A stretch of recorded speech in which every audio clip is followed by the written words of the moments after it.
Get ready to hear the truth about America on a show that's not immune to the facts with your host, Dan Bongino.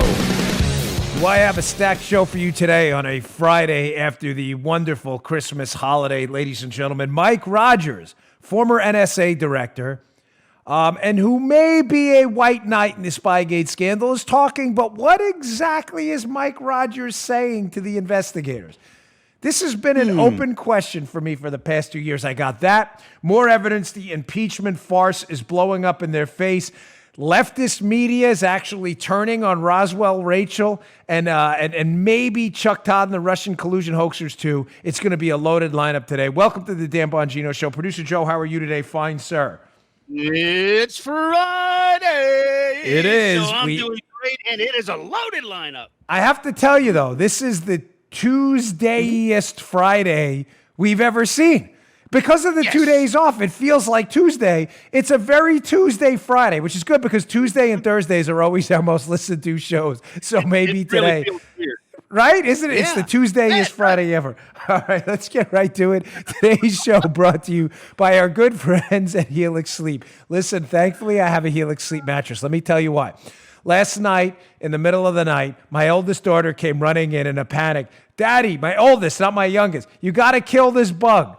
I'm expecting to walk into her bathroom and see a monster palmetto, maybe a mutated spider that's like 6 feet tall. What was it, folks? It was a mosquito hawk, which is not even scary. It's not even like a real bug. It's like a fake bug. They like attack mosquitoes.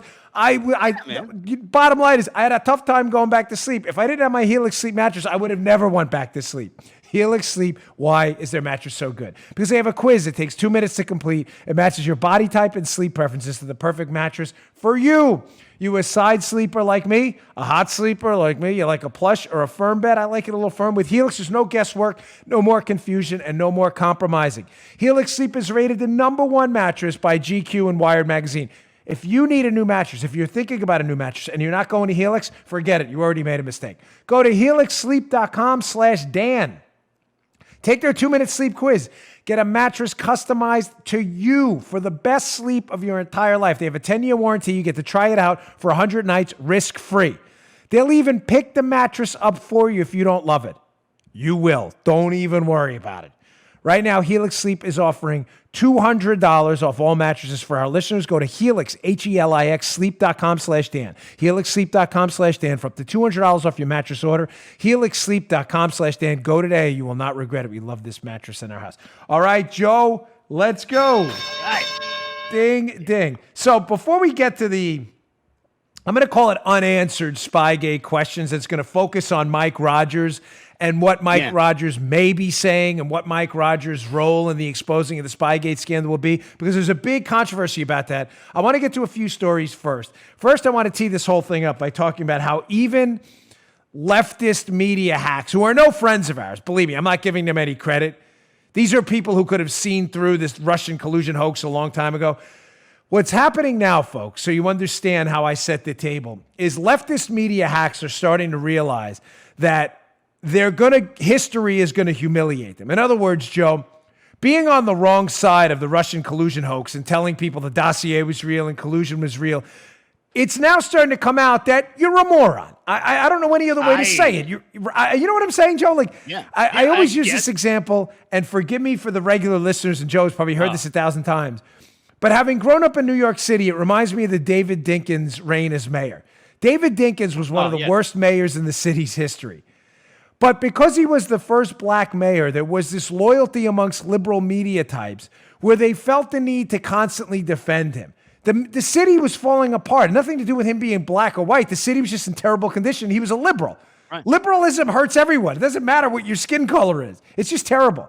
Bottom line is, after Rudy Giuliani got into office and the city turned around and people started to notice streets got cleaner, crime rate was lower, the economy was booming, the media started to say to themselves, guys, we're going to look like idiots here in New York if we don't start to recognize that Dinkins was terrible and Giuliani turned it around. In other words, you can lie to the people for so long, and then after a while, you have to somehow save face. I promise you, you are seeing that turn now. Now, this is not please, this is in no way meant to save these lunatics. They're all hacks. They lied to you forever. They know they lied to you, and they thought they could cover the lie almost in perpetuity. But now they're starting to figure out, okay, let's see. If I come out and turn on this person first, maybe history will save me. You get it? In other words, the collusion hoaxers are saying, if we turn on the biggest collusion hoaxers first, maybe history will say, okay, well, that guy was a collusion hoaxer, but at least he turned on the bigger collusion hoaxers first, and therefore he's okay. You dig? Oh, yeah. You do. You get it, right, Joe? Okay. So what's the evidence of this? Legal Insurrection, one of my favorite websites, run by the excellent William Jacobson, has a piece up today. Be in the show notes. Always a must read. Go to Bongino.com/newsletter. Subscribe. We'll send the show notes to the show right to you, okay? Piece up by William Jacobson. Again, we ask, why isn't Rachel Maddow treated like other crazy conspiracy theorists? The gist of this piece is this. If you read it and it's worth your time. William Jacobson, I have a screenshot from it in a moment, but Jacobson covers how other leftist media types are now starting to turn on Rachel Maddow, who, Joe, on the, how do we describe it? Totem pole of collusion hoaxers, right?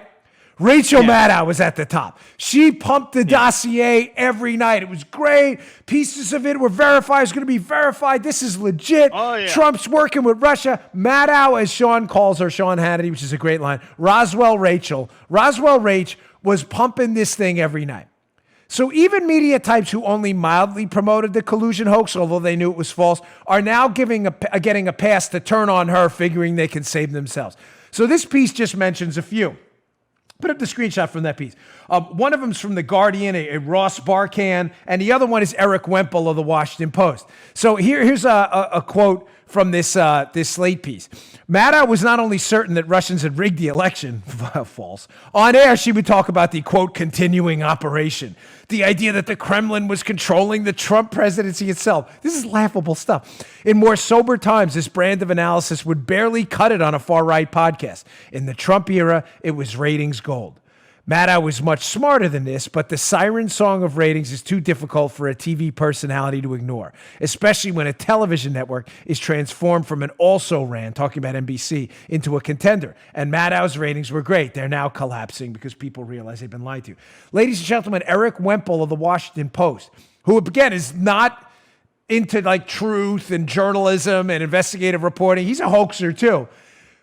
Did a scathing, brutal takedown of Rachel Maddow. Yes, not the Washington Times, which is a good outlet. The Washington Post, a hack, fake, causing the darkness they say democracy dies in. Remember, democracy dies in the darkness? They turned the lights out. Wemple in the Washington Post, I'm telling you, did a brutal, savage takedown of Rachel Maddow.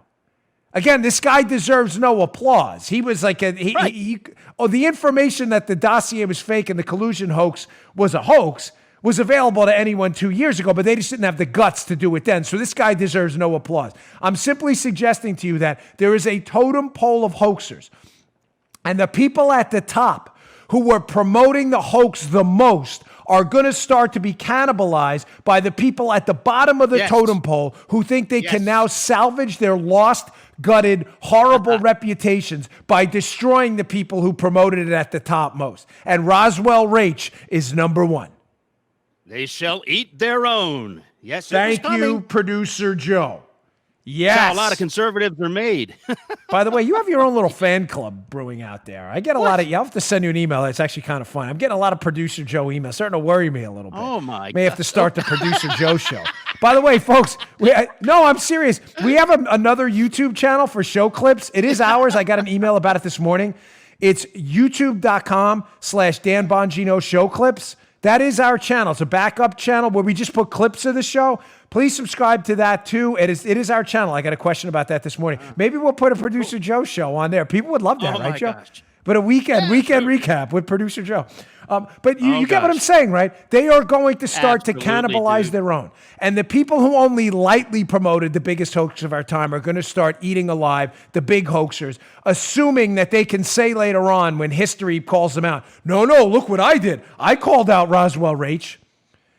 Now, notice, whenever I include the dumbest people in media, and of course you all know the scale, Brian Stelter, the dumbest, the gold medal winner of dopey people in the media. Chuck Todd is always number 2. We'll get to him in a second. The silver medal of dopey. Malcolm Nance, number 3. Some of you may notice that, well, damn, why don't you include Rachel Maddow? Because, folks, Rachel Maddow, I'm telling you, is not dumb. That's why I put that snippet up from the leftist in Legal Guardian and Legal Insurrection, who they quote. The problem with Roswell Rach is she's not dumb. She's actually very bright.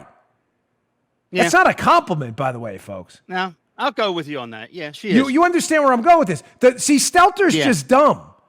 Chuck Todd is almost dumber. Yeah. Almost. It's a close 1 and 2. Okay. Nance is really dumb. Believe me, I spoke to him in a van at Politica. This guy is one of the dumbest guys I've ever met. Roswell Rach is smart. In other words, ladies and gentlemen, she did this on purpose. Like, Stelter has an excuse. You know, he's a George Costanza wannabe. Like, George couldn't help himself in Seinfeld. Either can Costanza. Chuck Todd's just dopey. They're just dumb. Like, they're just stupid people. Roswell Rach is smart. She did this on purpose. Now, you don't believe me how stupid Chuck Todd is? Look at this piece at Axios. Again, be up at the show notes and at BonginoReport.com, our new aggregator. We are taking over for the Drudge Report since they went left. BonginoReport.com. Axios, a site I try not to quote too well because they're left-leaning too, but this is a good piece. NBC's Chuck Todd. Look at this. Look at this. NBC's Chuck Todd claims Republicans have an incentive to spread misinformation. Ladies and gentlemen, this is hilarious. Ooh. And it proves my worn now out hypothesis that Chuck Todd is the second dumbest guy in media. And it is close, only behind Costanza. Chuck Todd, who maybe slightly below Rachel Maddow, has been one of the lead Russian collusion hoaxers for 2 years, dares to give an interview where he says Republicans spread disinformation? Ladies and gentlemen, this is real. This is not the Babylon Bee or the Onion. This actually happened. Chuck Todd, proving to you, ladies and gentlemen, that this dude has no ability. Mirror, mirror on the wall. Who's the dumbest of them all? Not you, Chuck. This guy has no self-awareness at all. Even Paul said, right? None. Zero. He has been the lead hoaxer for 2 years. He's talking to him. How about an apology? How about an apology to the GOP, who nailed this story from day one? Not a quote that we're the ones spreading disinformation. Ladies and gentlemen, I may have to, because Stelter's really dumb. It will be really, I may have to adjust my scale and make it like a tie for number 1 between Chuck Todd and Stelter. Folks, there's a bigger point here, and you're going to see it happening. I told you this is not a, hey, look at me, self-praise. It's not. It's just a brief tutorial from someone who lived through it and ran for office himself. I told you 2 years ago, more than that the collusion story was an absolute hoax. You all knew it. It's not just me. It was tons of people who knew it, who were doing the investigation behind the scenes. Strassel, Sarah Carter, Solomon, Jeff Carlson, Chuck Ross, the list goes on. Lee Smith goes, forgive me for the Hannity, Levin. We told you, and I said to you 2.5 years ago, that history will not be kind to these people who are promoting this hoax. I said it. We can pull the cuts. Eventually, even the most far leftist radical media, which we're living with today, has to reconcile with America that they weren't telling the truth. You know why, folks? Think about it. It's not hard. Because we're not stupid. We're smarter than them. Journalists portray themselves as the intellectual elites, but they're not. They're not. They're 2 steps below where working Americans are who can figure it out. And after a while, they had to reconcile the truth. And I'm telling you, ladies and gentlemen, this went on a little longer than I expected today, but it's important. That day is coming. Pat yourselves on the back. All right, I wanted to briefly get to this story about impeachment. I'm going to go back to the Spygate stuff in a little bit because there's some unanswered questions and some breaking news on that. But I've got a lot more. I've really got a ton of stuff to get to. Impeachment, showing you again how the impeachment fiasco has completely imploded on the Democrats and how Democrats, who are usually And I've given them credit on this. Their ideas are always dumb. Their ideology is destructive and dangerous. But I have said in the past, and I will say again, if it's true, because it serves as a fair warning to Republicans to be wary, their tactical smarts are usually better than this. And Nancy Pelosi and the Democrats have completely blown it tactically on the impeachment front. Folks, listen to me. I don't care what your Democrat friends are telling you. Please disregard it. It is one of those moments where, you fall in the street and you think people see and you look around, you pretend it didn't happen. The Democrats are now pretending this isn't happening, what's actually happening. And what's happening is this poll from Real Clear Politics. Hat tip Matt Gaetz for putting this screenshot up on his Twitter account. Real Clear Politics poll average, not a right-leaning outlet, by the way. No. They asked the question, do you favor Trump's impeachment and removal from office? Look at this poll, ladies and gentlemen, taken from December 11th through December 23rd, the period when the impeachment happened, and you would think all the evidence was presented and support for removal from office would go up if you're a leftist. Leave this up. Again, if you're making the argument that during the impeachment process, when your best case has been put forward, with the Democrats made, if your argument over 14 days that this happened is that we did a good job, then how come you have this poll? The poll shows this. If you want to see the visuals, youtube.com/Bongino. The bottom line is this. Support for impeachment and removal from office, ladies and gentlemen, has gone down. That is the red line. Yes for removal. Down dramatically. The black line in this is no, we don't support his impeachment removal from office. No, we don't support it. Went up. Come back to me here, please. Up. No, we don't support this. Down. Yes, we support this. One more time for the visuals, for liberals who need the visuals. I know you have the adamantium skulls. Support for impeachment, right? Impeachment and removal from office is supposed to go this way, and it went this way. Down. Yes. You get it now? This is no bueno. No good. This is not working out for you. I don't know who told you this was a good idea. This is not good. Like, I'm not doing an X-Men symbol. It was supposed to go up. It went down. You screwed up. Listen to me, Joe. I know you live in Maryland too. Yes. You have more Democrats surrounding you than I do down here in Martin County, Florida. This is a half and half county. I don't care what they're telling you. They are lying to save face. They face planted in the street, and they're now looking around going, did anybody see me? I hope not. You know what I'm talking about. We've all done it. Sure, I did it once. When I was walking on the Queens College campus in the middle of the snowstorm, we had this building, was it Kylie Hall? And I'm walking, and there was windows, and Paula's looking now. She wants to hear these. I've never told her this story. It's a true story. And Kylie Hall, these windows so they can see outside, and there was a little hill with ice, and there's like 30 students in the classroom, and I fall and slide down the whole hill, and I wind up right in front of the window, and I'm like, all right, like I'm hoping it's not. I was like looking at the window, and I'm like staring in the window, like, is this one-way glass? And then I'm realizing it's not. And like they can all see me, and I'm like, well, okay, what do? You just take it and move on. They're all like, yeah. And I'm like, what a dope. It's true, that really happened. Slid right down. I'm like, please tell me this is tinted glass and they can't see you. I'm looking at it and they're like, no, we see you. Yeah, you look like a loser. I remember that. Like it was yesterday. That really happened. And it was a long slide too. It wasn't like a fall. It was like ass, floor, ice, boom, hit brick wall, get up, stare in window, people see you and you think they didn't see you. And then you find out they see you. I think we all have one of them. Yeah. No, we've all had yeah. it. That's a great part of the show. Listen, buddy. Though. I made more mistakes in my life. That's what makes me who I am today. All right, I got a lot more to get to. Let's move on. Again, folks, please check out the Bongino Report. We really appreciate it. Make it your homepage, BonginoReport.com, your new conservative alternative to the Drudge Report. You can find out all these stories we put up in the show notes and at Bongino.com are available. Bongino.com is a separate site. At BonginoReport.com. Go check that out. We really appreciate it. And our show clips channel on YouTube. All right, today's show brought to you by our buddies at eToro. Folks, here is another moment of self-deprecation, a big self-deprecating show here on a Friday. I have always been interested in cryptocurrencies, but I was not sure what the best coins were, what the best trading strategies were. I know how they work, and I understood the blockchain, but that's great, like the technical part. I mean, I understand how the Federal Reserve works too. It doesn't mean I necessarily understand the best stock market trades.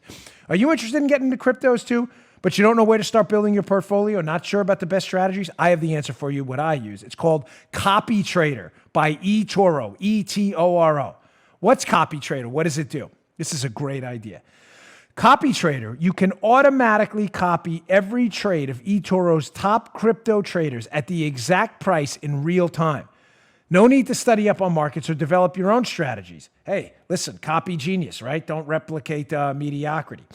Simply sign up and copy the trader of your choice. Any profits they make, you do too, proportional to your investment. With eToro, you get access to the world's most popular cryptocurrencies with transparent trading fees, all in one easy-to-use app. Unbelievably easy to use. Copy the smart money with eToro.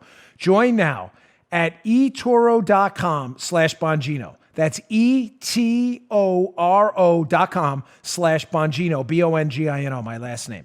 eToro's smart crypto trading made super easy. eToro's social trading platform has over 11 million traders and facilitates over $1 trillion in trading volume per year globally. You can access the world's best cryptocurrencies.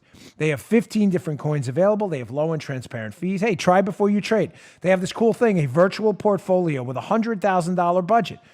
Try it. That way you don't have to lose anything. Try the virtual portfolio.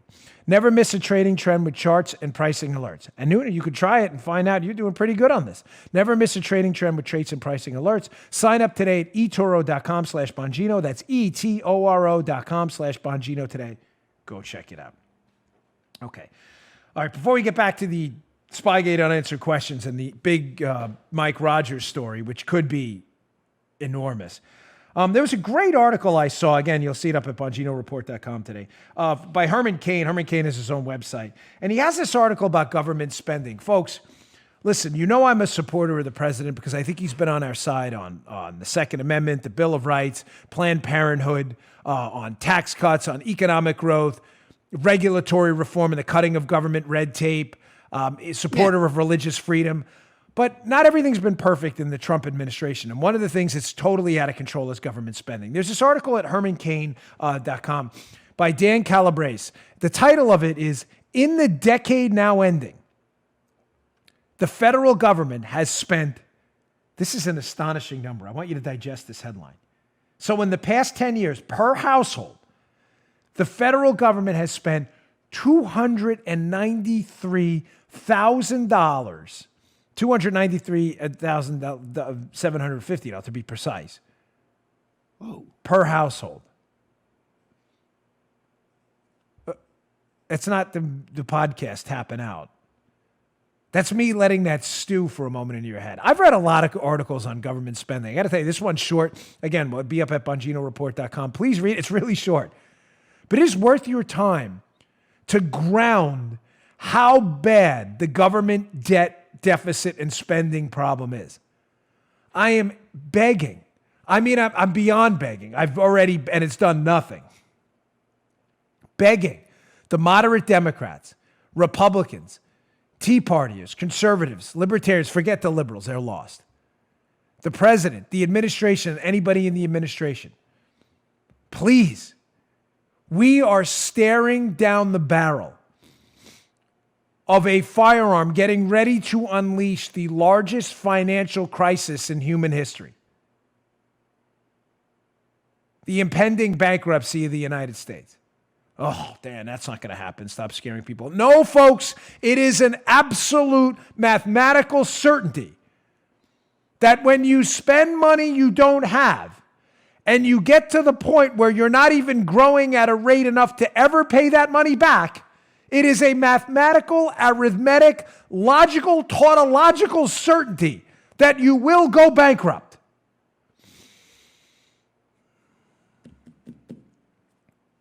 From the Herman Cain piece, maybe this will make sense, how much money the government spends. This last budget that the Senate, the Republican Senate just passed. By the way, the Democrats love this stuff.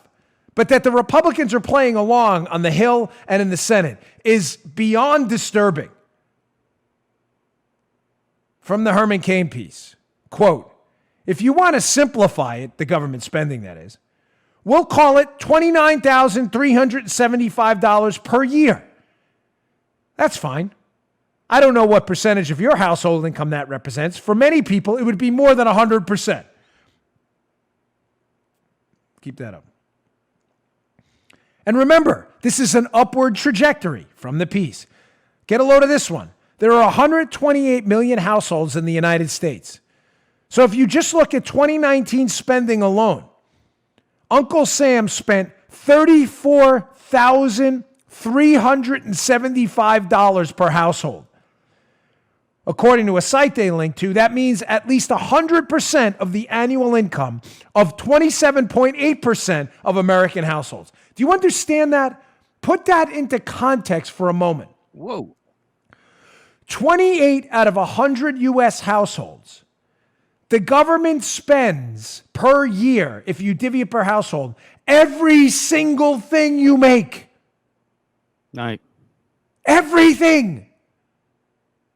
Over a quarter of U.S. households, the U.S. government takes, because remember, what it spends, it taxes, takes from you and spends. Everything. Everything. Everything. Do you understand how much money that is? I ask this question all the time, and I'm going to ask you now, even for the lunatic liberals who listen. Is there anything in your life, anything, you work harder to support that you get less back from? It's not a joke, it's a serious question. I work hard, my wife and I, to support people and things. We support our business. Well, first, we support our children. We help our mother-in-law, my family. We do our business enterprise. We do some charity. What else do we do? Some neighborhood stuff. You know, we have entertainment. We do some social life stuff. You know, movies, some adult sodas once in a while, maybe. We need to do Canon read for that one. But we spend money on a lot of things. We spend money that we earn. Now, folks, I spend money to support my children. They come first, and my family. I don't spend anywhere close to what I spend on my children, what I spend on taxes. Paula would kill me, so I'm not going to give you the amount, but because of our business, we do our taxes early. And we had a call with our accountant recently who gave us our tax bill for this year. Paula would seriously jump on this camera right now and do like a rear naked death choke on me if I told you what the bill was. Right. All I'm going to tell you is this. I could probably support 6 or 7 new business enterprises easily with my tax bill. In other words, I could have spent it on other businesses, but I'm now giving it to the government. It is a multiple of about 10 or 20 of what I spend on my own kids. I will guarantee you, regardless of your income, that you probably say the same thing. That your tax bill, what you pay to the government taxes, is probably a multiple of 2 to 10 of what you spend on your own kids. Is there anything in your life, again, I will ask you, you work harder for, that you get less from in return? Oh, hell no. You're damn right. What are you getting from this? Okay, I'll give you the easy ones. We need our military. No question about it. We have real legitimate threats. Terrorism, the psychopaths in North Korea, Russian incursion. I mean, we need our military. We need a good one. Okay. Willing to finance that. Certainly doesn't cost you as much as money as I think we could be more efficient with our money. Good court system. At the local level, law enforcement, I'm not so convinced anymore after the debacle. We need a federal law enforcement infrastructure after the disaster we've just seen. But you're telling me I should work 55% of the time for that? When we can do it more efficiently than even what we're spending now. Folks, this is insane. This is insane. We are looking at a guaranteed national bankruptcy. I get the email. Listen, I get it. My life has been economics and finance. I understand. I don't claim to be the guru in any. I get brilliant emails from people who are very smart in finance and economics, and I love them. Keep them coming. I take them all in. I read them. Those are the most fascinating ones. You all make great points, and I love your emails. But a lot of people have emailed me with a lot of good, solid, intellectual, knowledge-based material on file. Oh, we're not going to go bankrupt, and here's what. Ladies and gentlemen, that is insane. We will either go bankrupt because we will monetize our debt, or we will go bankrupt because we refuse to pay it. There is no option C. There is no option C. If we don't get a lid on this right now. I know it's falling on deaf ears. I know. But just like, this is why I covered this story here. Just like the Russian collusion hoaxers, I'm talking to the Republicans, the moderate Democrats, and even the conservatives out there who claim they care about this. History is not going to be kind to you if you don't change course now, because we will go bankrupt. There is no question about that. If you don't change course now, we will go bankrupt. And there will be a time when history turns on you too. And history will blame you for what you did. You signed those spending bills. It's your names on it. You voted for it. You'll have no way out.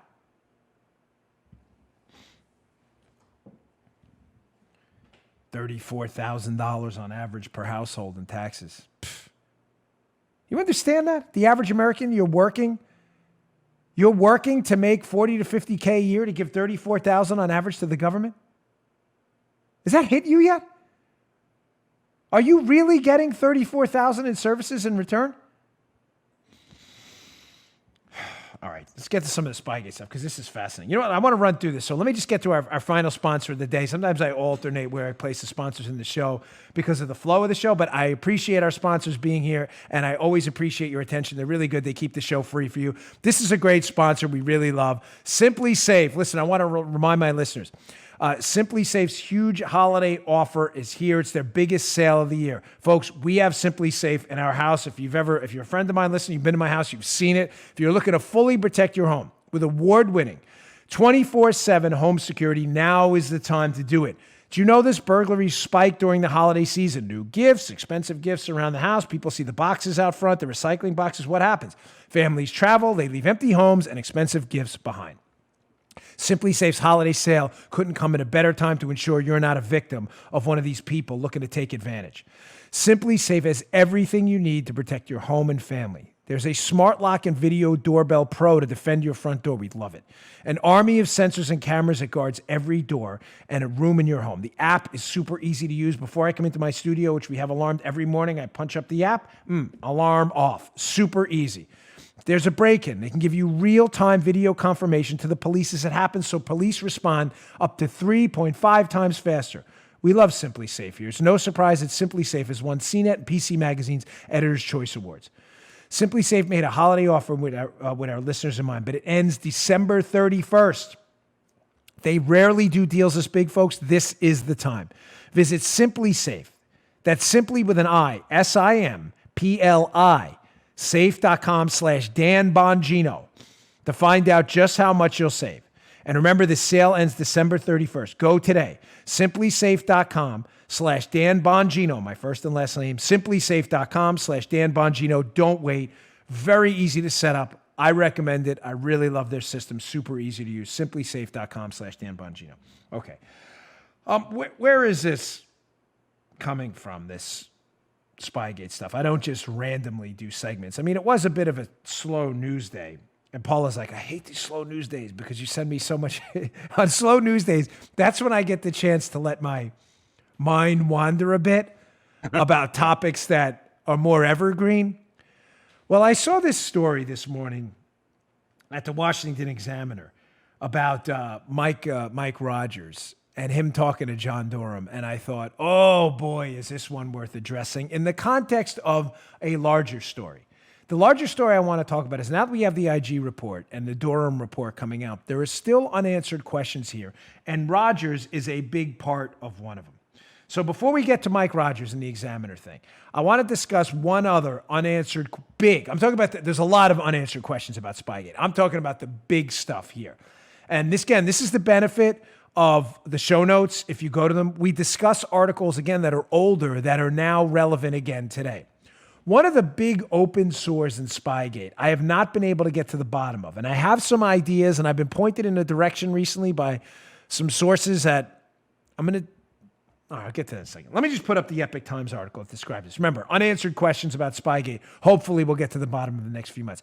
Jeff Carlson, who I have great respect for, has a piece I will have in the show notes today. It's from October of 2018, but again, it's worth your time. Again, in context of Mike Rodgers, NSA director, former NSA director, now talking. Will he answer this question? Headline. NSA Director Mike Rodgers disclosed the FISA abuse days after the Carter Page warrant was issued. Folks, this is a great, great piece worth your rereading today, and why. There's a big takeaway from this. Mike Rodgers, who was the former head of the National Security Administration, the NSA, the big spy apparatus we have, Rodgers, conveniently days after the first warrant in October to spy on Carter Page, former Trump campaign team member, which I believe was a proxy attempt to try and spy on the Trump campaign, Rodgers, seemingly out of the blue, airs a warning about the abuses of the FISA Act and people spying in the government on others. But there's this one thing that jumps out in the FISA report issued afterwards. Put up the screenshot number 1 from the Carlson piece. This is fascinating. I'm going to quote from it. On March 9, 2016, the Department of Justice oversight personnel learned, listen to this, that the FBI had been employing outside contractors who had access to raw Section 702 FISA data and retained that access after their work for the FBI was completed. The information was disclosed on a FISA court ruling. You can look it up yourself, folks. Just Google FISA court ruling, April 26, 2017. It was declassified by the DNI National Intelligence, Director of National Intelligence, Dan Coates. What's the takeaway there?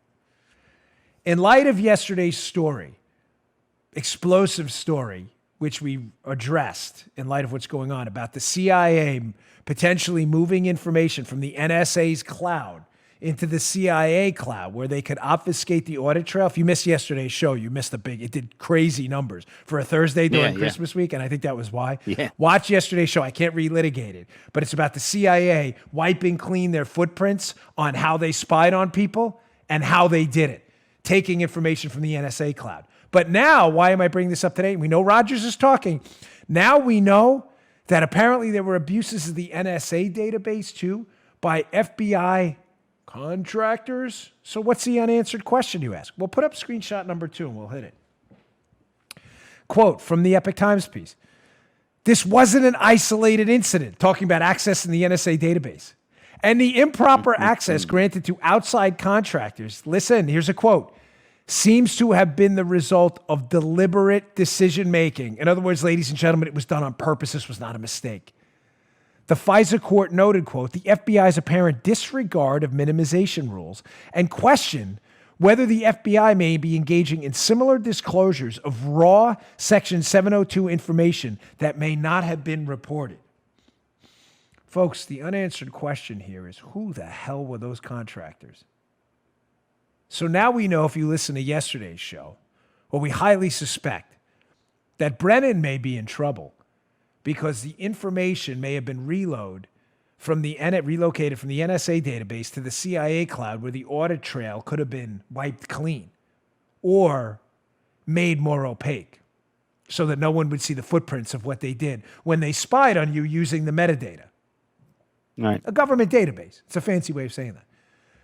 But now we know, and we have known for a long time, according to the FISA court's own internal analysis here in that April 26 report, that the NSA's database too was being queried by contractors the FBI was paying that were deliberately abusing the database to search for things and people and queries.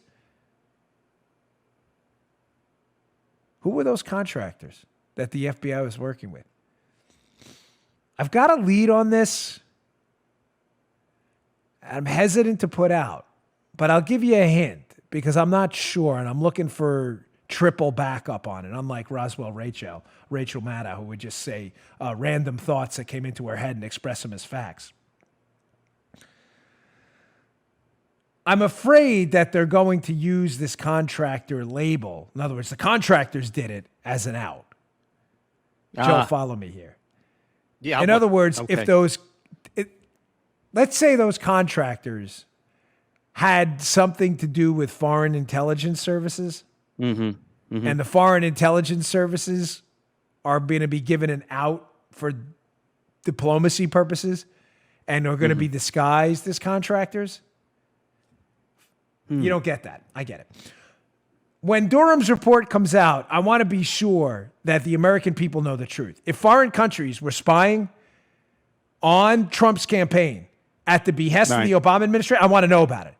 And what I'm afraid of is that contractor label is going to be slapped on entities all over the place to disguise who they really were so that the American people don't know the full truth. And the reason given is going to be, well, you know, for diplomatic reasons, we don't want to embarrass these foreign countries. No, we need to embarrass them. They embarrassed us. Identity laundering, more or less. Yeah, okay, gotcha. Yeah, okay. You're good. You're good. Identity laundering. Very well said. I'm going to steal that. Yeah. I'm going to pretend Joe didn't say it. It's like identity laundering. Come on. Cool. I'm kidding, of course. That's a brilliant line. Identity laundering for the same reason the information was laundered under Steele. They laundered Steele's information to pretend it came from Russian sources so it looked real. It was all BS, folks. The identity laundering and the use of the term contractor may be used to clean the identity of where it originated. So for diplomatic reasons, we don't expose the identities of foreign countries that may have been spying on our own election for the Obama administration. Huge unanswered question. Now, some of those contractors, I'm sure, were legit contractors too. Legit meaning that they were contractors. I'm just afraid the label is going to be used for other things too. But who were those contractors? Again, I have some ideas on that. God forbid one of those contractors, by the way, was Fusion or CrowdStrike. Imagine if that came up. The CrowdStrike. Can you imagine that if that came out? Ooh, that would be ugly. All right. Another one. Hat tip Adam Baldwin, by the way, actor. I love Adam. He's really great. I was scrolling through Twitter this morning when I show prep. I go through Twitter, see what people are talking about. And he pulled up this gem out of the IG report with some highlights in it. Here's a photo of the IG report. Remember, we're talking about unanswered questions. The first unanswered question was what I just told you. Who were the contractors? Were they foreign governments? Was it Fusion? Was it CrowdStrike? Big open question. Second open question, how much did Obama know? I think this section of the IG report I'm going to read to you now answers Obama knew a whole lot, folks. So there's this part of the IG report where they're talking about the ICA, the intelligence community assessment after the election. Remember, 17 intelligence agencies, the Russians hacked the election for Trump, what Devin Nunes calls Obama's dossier. They're talking about this, and here's a quote from the IG report when they're talking about the internal deliberations about what to include. Quote, the Intel section chief said that Andy McCabe, former deputy director of the FBI, understood President Obama's request for the ICA to require the participating agencies to share all information relevant to Russia and the 2016 elections. And the Steele election reporting qualified at a minimum due to concerns over possible Russian attempts to blackmail Trump. Look at this gem in the IG report. We covered this before, but it's worth covering again now. I just closed my fingers in a circle. Oh, we go. Leftist media. I'm dead serious. You can't do that. You can't even make like the small sign anymore. Because if your fingers connect, you're like, it's a white power symbol. This is like how crazy of a world we live in now. I swear, I just did something. And I'm like, in my head, I'm like, oh my gosh, here we go. It's on camera. Oh, lunatics. Joy Reid will be talking about it. Says, look at this guy on the damn Bongino show. Folks, this is serious stuff. Getting back to the point. How much did Obama know? So, ladies and gentlemen, if Andy McCabe understood Obama's instructions, include in that 17 intel agencies agree the Russians tried to interfere in the election at the behest of Trump, which was Obama's dossier. There's no question the Russians interfered. But to help Trump, that was beyond speculation. They only did that to nail Trump to the wall. It was Obama's dossier. McCabe understood that to mean include the Steele stuff. But how did Obama know about the Steele stuff? I thought he didn't know. Folks, this is a gem from the IG report. Again, hat tip Adam Baldwin. Nice work. A gem. I think we covered that one before. But again, unanswered questions that I think we reasonably know the answer to. We're talking about the big ones. Who the hell were the contractors that were accessing the NSA database at the request of the FBI deliberately? They better not be foreign governments. And how much exactly did Barack Obama know? Because it appears the deputy director of the FBI, it appears he's saying in this thing that Obama knew a whole lot because that's what he understood it to mean. Now, here comes the big one. I kind of opened the segment with this Washington Examiner report. This is why I thought of this morning. So Mike Rodgers, ladies and gentlemen, is talking, former NSA director. And folks, although maybe not the most important open question, I'm going to tell you candidly, I have been raging an internal battle with this for a long time. Here's a story by Jerry Dunleavy, excellent reporter at the Washington Examiner. Again, be at BonginoReport.com and at the show notes today. John Doram, of course, is investigating this for the Attorney General, Bill Barr. John Doram interviewing former NSA leader Mike Rodgers, who alerted the court of other FISA abuses. This just came out, this was yesterday's piece, December 26, 2019. Folks, what the heck is Mike Rodgers saying? I'm just being candid. This has been a self-deprecating show today. Folks, I was absolutely confident based on some sourcing that Mike Rodgers, former NSA head, was the hero in this story. I'm not saying he's not, but it's only fair for me, unlike Roswell Rachel and Chuck Todd and Stelter, in light of new information, to reevaluate where we were. And if you think you were wrong, you better damn well tell your audience. The answer is I'm not sure I was wrong, but I'm not sure I was right either. I am honestly not sure anymore how much of a good guy Mike Rodgers is.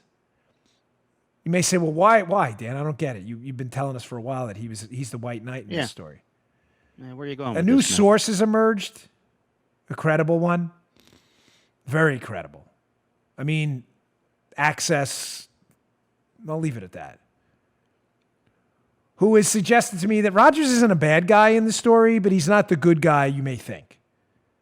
In other words, he wasn't the Paul Revere everybody thinks he is. This is him talking. That it may have been a face-saving measure more than an effort to do the right thing. Do you get that? I'm going to leave that there. Mm-hmm.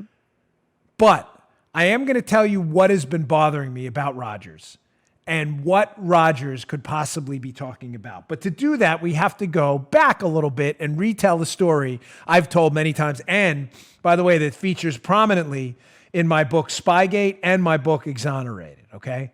Pick those up if you haven't yet. We'd appreciate it. Let's go back in time. Again, we're talking about Mike Rodgers, good guy, bad guy, or medium guy. Let's go back to this NPR piece from NPR. This will not be at BonginoReport.com because we don't promote NPR, but it's an older piece and it's worth addressing. Look at the date on this.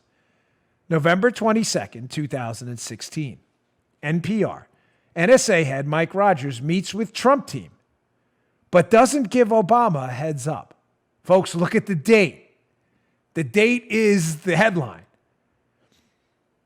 The election's in the the second Tuesday in November. This is about a little over, 14 days later? November 22nd, 2016. It's right after the election. Trump is the president-elect. Obama's still in office, but he's won the election, Trump. NPR's reporting that Mike Rodgers, who works for the Obama administration, he's still the president, Obama, makes an unscheduled, at least with the Obama administration, trip up the Trump Tower and doesn't give Obama a heads up. Why would he do that? Well, for those of you who read Spygate and Exonerated, you might know the story or think you know the story. What happens right after that trip? So again, we're talking about just a couple weeks later, after the election.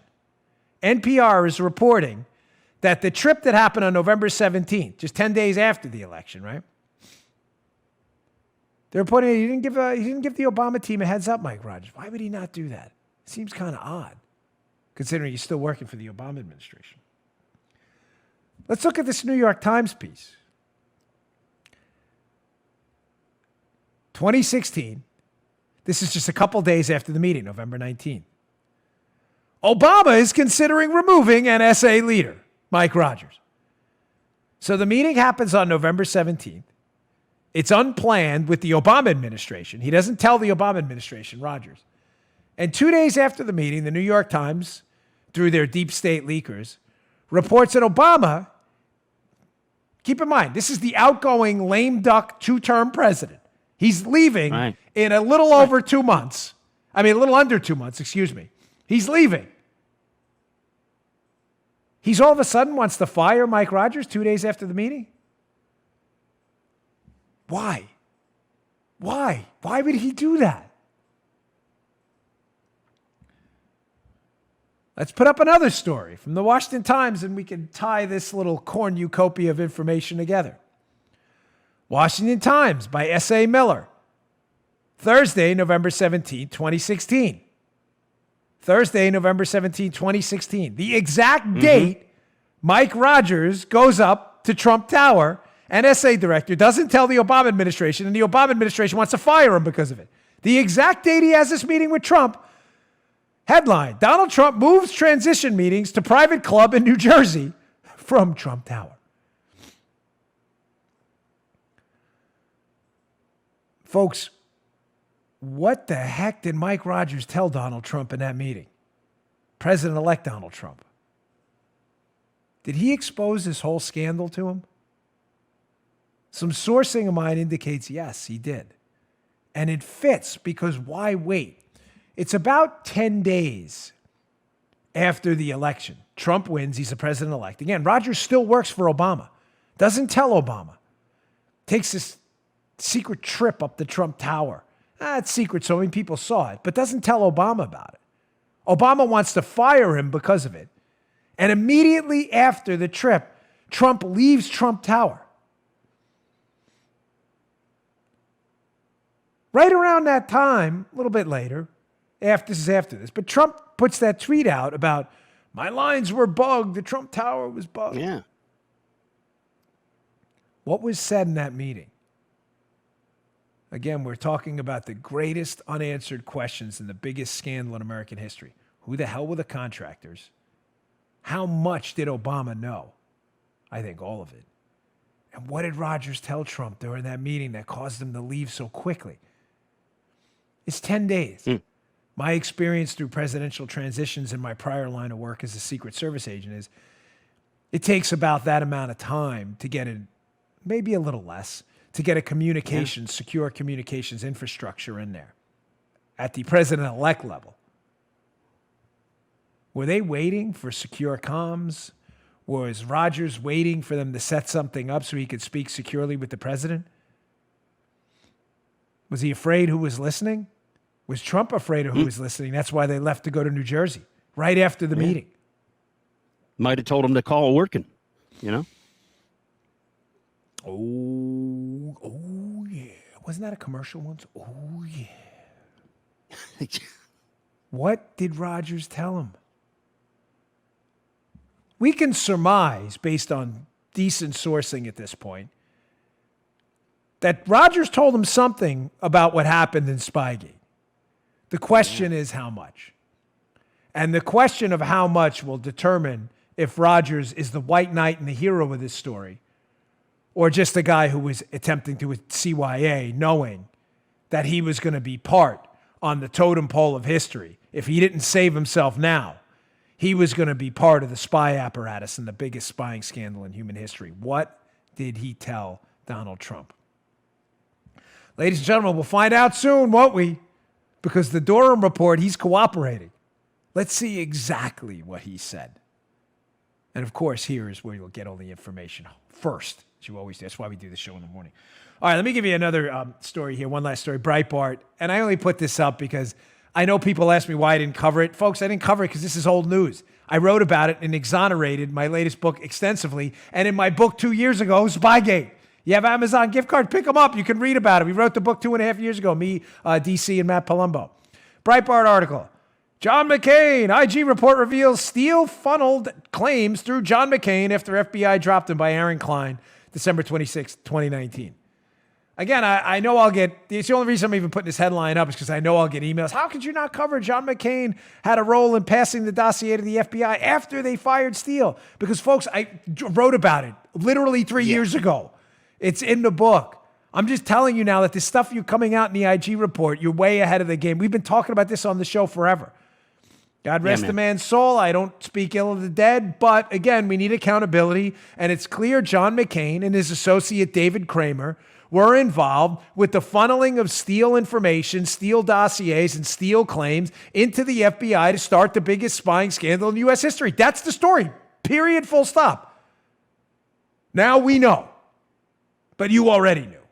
I'm just bringing it up. I'll put that story again in the show notes. You can read it if you want a rehash of, again, stuff we've already discussed. Hey, one last thing. I wasn't going to get to this, but just throw this up yesterday as a follow-up on yesterday's story. On just a side note, folks, the Democrats have lost it. This Daily Caller story, though, keep your eye on this, folks. This is going to go nationwide.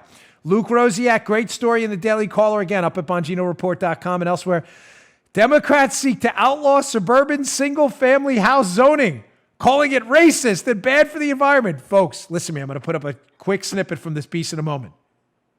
But if you live in the burbs and you worked your whole life to get your white picket fence, your dog, your 2.5 kids, to get a nice house, to get away from it all, finally to live in a nice, safe, secure area with good schools, and you worked your butt off like me and my wife did. My wife grew up in Pablo Escobar's Colombia.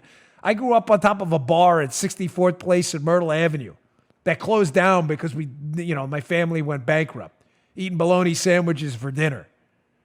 My wife had it a lot harder. We worked hard to get where we are. We make no apologies. We escaped to the suburbs because we wanted a suburban life for our kids. And I make no apologies for it. And if you don't like it, you can plant your lips on my caboose because I don't care.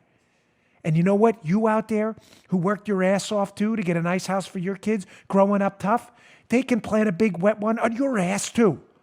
Because I'm not apologizing for anything. But the Democrats want to rip that all apart. No, I see you taking notes. No. She don't cut that out. She's taking notes because no, bloop that. No blooper thingies. Ass will stay in this one because they deserve it. I see her. She's like this. Here, let me do Paula. She's not. 57:43. No. Producer Drew, who produces the video. Joe can hear it because he's here. Drew gets it later. Do not cut the ass out of that. The ass will stay in that. Got it, Drew? Joe hears it live. Drew gets it later. Yeah. I'll be very mad if you cut that or bleep that out. They can plant a wet one. Your ass too. You worked your butt off for that. Pun intended. And the Democrats of Virginia are trying to rip that apart. Because, of course, you're a racist. Look at this piece from Luke Rosiak. I want you to read this. This is amazing. This is a delegate, what's his name here? Or Ibrahim Samira. Forgive me if I'm saying the name wrong. This is a Virginia delegate, a leftist. Single-family housing zones would become two-zone, Delegate Samira told the Daily Caller. Areas that would be impacted most would be the suburbs that have not done their part in helping out. We haven't done our part. Did you see my tax bill, you nutbag? You have any idea what I help out? Helping out? Pay more in taxes than they pay you for your delegacy. Delegate Samira leftist goes on. The real issues, you're the issue, folks, by the way, is the areas in between dense areas, which are single-family zone. Those are the areas that the state is having significant trouble in dealing with. This is you in the suburbs. They're having significant trouble dealing with you. He says, you're living in a bubble, Delegate Samira said. Get a load of this one. He said the suburbs were mostly white and wealthy. Oh, here we go again. Get that off there. I can't even read. Again, folks. The Democrats You understand this will never stop? They will never get out of your way. They will never get out of your wallet. They will never get out of your house. They will never get out of your health care. They will never get out of your kids' school. They will never, ever leave you alone. They are a speed bump on the highway of life every single time. And this is the kind of crap you're voting for. You busted your hump your entire life to go buy a nice house in the suburbs for you and your kids. And now you're a racist white person who's living in a bubble. And you're the problem that has to be, quote, dealt with. So they want to plant a bunch of low-income housing in your neighborhood because you worked hard your entire life, probably to get out of some low-income housing you lived in yourself. They want to put that right next to you. Keep in mind, Delegate Samira won't live there. Unreal. All right, folks, thanks again for another great week. Even despite the Christmas week, the show did great. We are getting tons of new subscribers on our YouTube channels now. YouTube.com/Bongino is our primary channel. Please subscribe, I humbly ask. We're trying to get to 400,000 subscribers. We're almost there. And then YouTube.com/Dan Bongino. Show Clips is our Show Clips channel where you can get clips of the show broken down in easily digestible formats. Joe and Drew work really hard. Joe does a lot of the audio clips and we put on Instagram. Drew does that, and they work really hard. Go check out their work on Instagram and on our Show Clips channel. We really appreciate it. Thanks for everything, folks. Really appreciate it. I'll see you all on Monday. Good day, sir. Hey, thanks for tuning in. Today's show was brought to you by my buddies at Brickhouse Nutrition. They make some of the finest nutrition supplements on the market. My personal favorite is Foundation. Now, you don't hear anything shaking in there. Why? Because the bottle is empty, because I use it. I love this product. Check it out. Foundation. It is a creatine ATP blend. Does three things: look better, feel better, perform better. Go give it a shot. Go to brickhousenutrition.com/Dan. Try out this creatine ATP blend and take the mirror test. If you don't believe me, take the mirror test. Before you try Foundation, right? Go check it out. Give it about 7 days to work. Take a little mental snapshot of yourself in the mirror. Look at yourself after 7 days. You're going to love this product. Go check it out. brickhousenutrition.com/Dan. Check out Foundation today. Can't recommend it highly enough. Bottle's empty. Miles, the owner of the company, send me some more. Thanks for tuning in, folks. See you all later. You just heard The Dan Bongino Show. You can also get Dan's podcasts on iTunes or SoundCloud. And follow Dan on Twitter 24/7 @DBongino.